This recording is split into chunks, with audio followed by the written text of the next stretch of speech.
G'day guys, welcome to Rumble's Fish Room. So, I just got up, it is Sunday, for those playing at home. I'm not a day ahead in my videos at the moment, so hopefully today I can make 2 videos. I'll make the members video as well today. We've got some exciting new fish, and I think they're exciting, but some of you might not think they're exciting, but I'll show the members tomorrow. They're just in a bucket at the moment, because I sold the discus, guys. I guess that's a bit of sad news for some of you. But the discus are getting picked up at 5 o'clock today. So I've got the new fish just in, they're in 80 litres with an air stone, so it's still plenty of water. There's no shortage of water. The handy thing about having a 100-litre esky, which is for camping, is I can use it for fish whenever I need to. But anyway, so I kind of low-key decided I'm going to strip a couple of African females today. No pressure on myself, it is Sunday. I don't plan on stripping the whole room, but I don't like stripping Africans and not sharing it with you guys, because I think that's one of my main videos, is stripping Africans. I like showing you the hauls that I make, and funny words aside and childish behaviour, stripping Africans is a good thing that I like to do.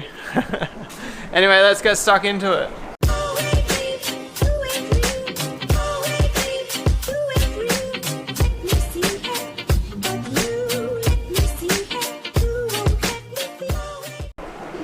Alright guys, so I'm pretty much going to try and one-handed strip, because I've got my, I haven't got it on the tripod, and that's total laziness by me. The tripod's just in the other area, but I figured I would challenge myself. I don't think it's that much of a challenge, to be honest. Strigatus, although being the hardest females to strip in my fish room because of the tank shape, actually, she's not going to fit through that hole. We're going to make... Oh wow, that was horrible filming, guys. Sorry. Yeah, they're in a really hard tank to catch them. And Strigatus are straight out hard to catch. So, fun fact about the Strigatus that will go... that none of you guys will think is that weird, but yesterday a guy came over and bought some fish, and he was like, "Oh, I used to own them." I was like, "Oh yeah, nice." And I was like, "I've actually got Dimmy comps as well," and like pointed out here, and he was like, "Oh, are they not Dimmy comps?" And he didn't know that that was Strigatus, which is something that happens to me quite often. But I think it would be really cool to have the two side by side and show people like the difference between them, and show people how similar two different fish can be, and like just try like show people against hybridization, mainly because of the fact like that a few years ago there was a lot of Strigatus cross Dimmochromis getting around. So even though I breed flower horns, guys, you'll know, most of you know, I'm a strong advocate against hybridizing fish, mainly African cichlids. As far as the Americans go, I'm strong against it as well. The only one that I have hybridized is the ones that will help me with my flower horns. So that's why I try to raise awareness on how hard it is to actually create different generations of flower horns, just because I don't want to see pure species disappear. I want to breed flower horns and keep pure species. Alright guys, cobalt blue. I'm happy about this one, haven't had any for a while. And also, surprisingly, it's actually the girl that had her tail bitten off, which is, it's kind of cool that she's bred, because it like makes me think that she's still living a good enough life to breed. I was actually thinking about culling her when she got attacked, but she's recovered really well. I guess like a dog, you don't put a dog down when they get a foot ripped off, so is it similar to that? I don't really know. She still swims fine, you can see her swimming like that. So yeah, I'm just going to keep her as a breeder. I don't see any harm with it. Obviously definitely not a display quality fish, but it's not harming our genetics in any way, because I actually know that she was attacked. Like, I saw her get attacked pretty much. when I came in here, she was actually in the process of getting attacked. I really want some Nikali fry, guys, but it's just not happening. Wow, that light makes the glass look real dirty, eh?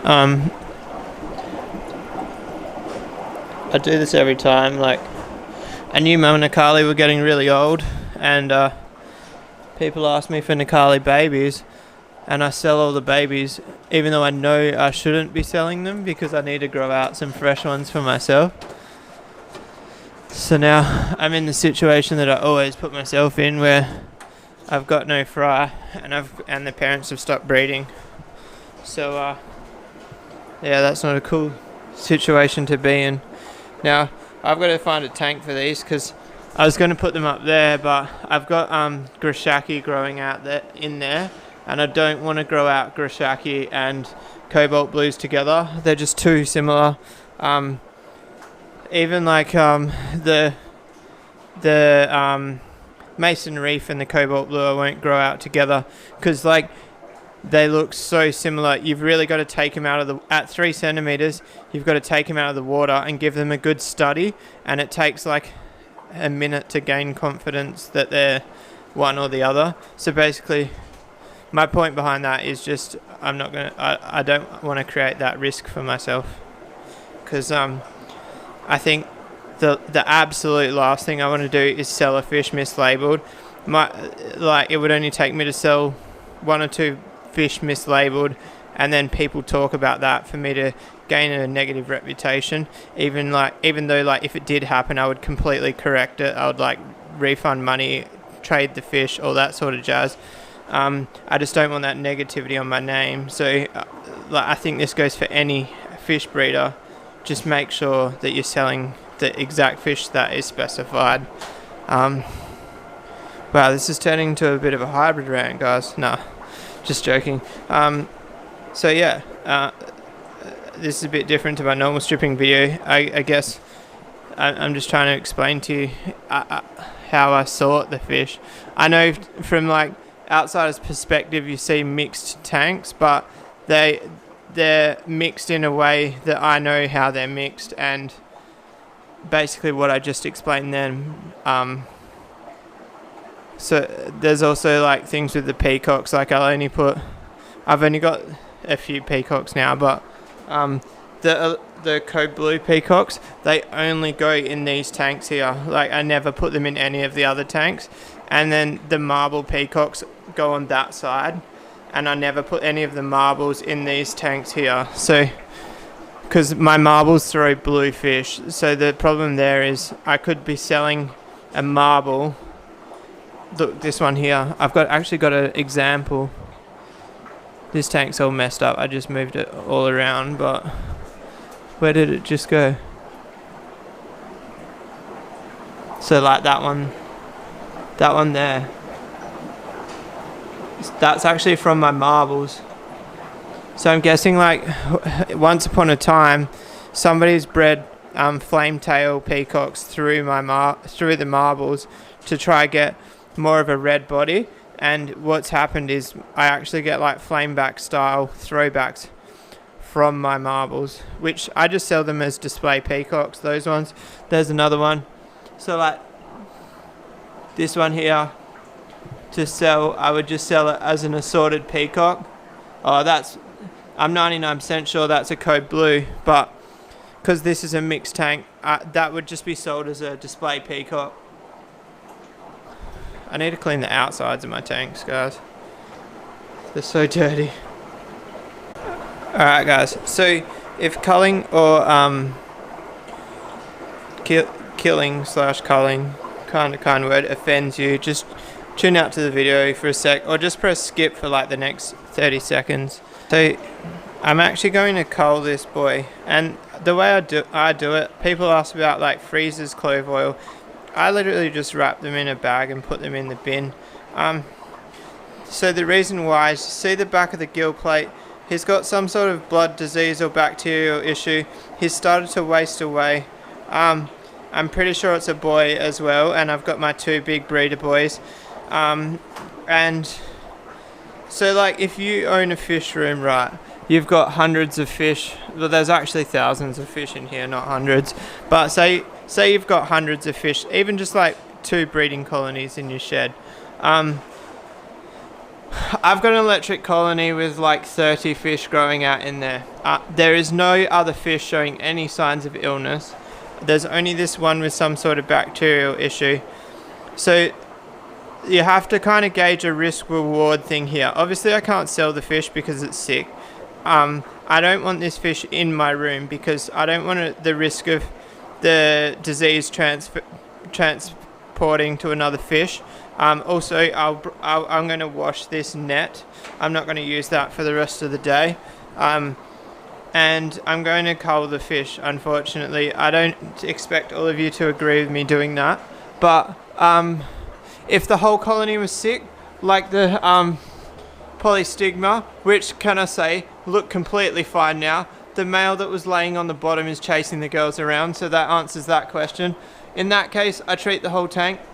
One fish sick, I just cull the fish. I can't justify trying to save that fish when I've got such a nice colony up there. So hopefully you don't get angry at that. But I just want to explain that too, because I don't think you don't see that sort of thing on YouTube. I think if you watch the polystigma video, I think this is a really good example of distinguishing whether or not to treat the fish or cull the fish. So if you scroll back like 10 videos maybe, there's a video on the polystigma and me medicating that tank. So yeah, I contemplated not telling you guys about it, but I think it's worthwhile telling you. And then like, look at this, look how beautiful my female is, one of my females. My colony is amazing. I'll hands down say that it is the best colony of electric yellows I've seen in Perth. Everybody who comes over say they're the nicest yellows they've ever seen, and I take huge pride in my electric yellows. So that's not up to par. Even in saying that, if I did medicate it, there is a chance that it would be up to par. But medicating is just not an option in my situation right now. Sorry about that, guys, if that upset anyone. Alright guys, so this is actually the Lavanda peacock out of the basket. If you know the history behind these, I'm not sure that they actually are lavanda. I kind of think that they're a hybrid. So you won't be able to tell here because they're in a white basket. The male's not showing colour. So that's the male. See, he looks lavanda there, but he's showing a little bit of a crest on the top. Basically they were in this tank here, and when they were on the black background, he didn't look lavanda, like he didn't have the crest on top. There's actually one in here. This is a bit of an examples tank today, isn't it? Can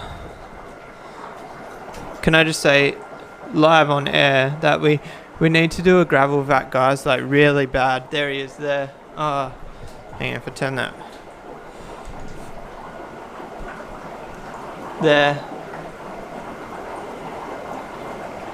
So like his yellow crest just isn't enough for me, and I really wasn't happy with them. So basically what I did is there was one male showing more crest than the rest, so I put that with the 2 girls that I had left, and I just put them in the basket and see what happens. And they've bred. This is the second time they've bred. The first time the eggs were infertile.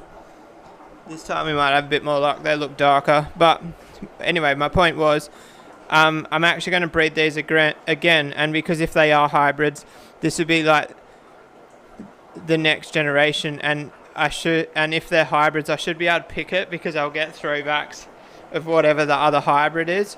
So I don't recommend doing this if like you're not sure about your fish. Don't do this, but I'm just doing a bit of an experiment.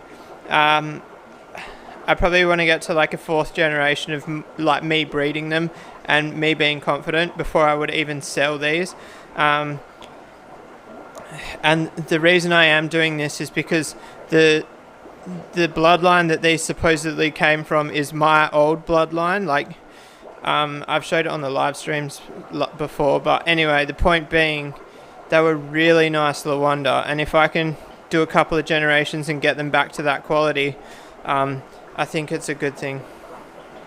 Alright guys, so this one's exciting. This is actually the reason I decided to strip the room today, and this is actually Grashakis. So everybody probably heard of albino Grashaki. These are actually the original Grashaki. I've wanted these fish for like 8 years. So when I finally got them, it was pretty exciting, and the fact that they're breeding now, that's more exciting. And these are the reason I sold my hongi, because I didn't want hongi and Grashaki in the room because of the whole fry mix-up situation. And I would choose Grashaki over hongi, not because they look better. The hongi definitely have more colour, but sometimes you pick a fish because it's rarer over the fact which one actually has better colouring. You get to, I guess when you're kind of a newer fish keeper, it's all about the colour, and then I kind of get to the stage where I like to just try chase fish that I haven't had before rather than fish that look better than other fish. Sorry, I didn't even say a word then. But anyway guys, if you like this video, give it a thumbs up. If you want to subscribe for more, hit the little red button down there, and I'll see the members tomorrow. Peace out.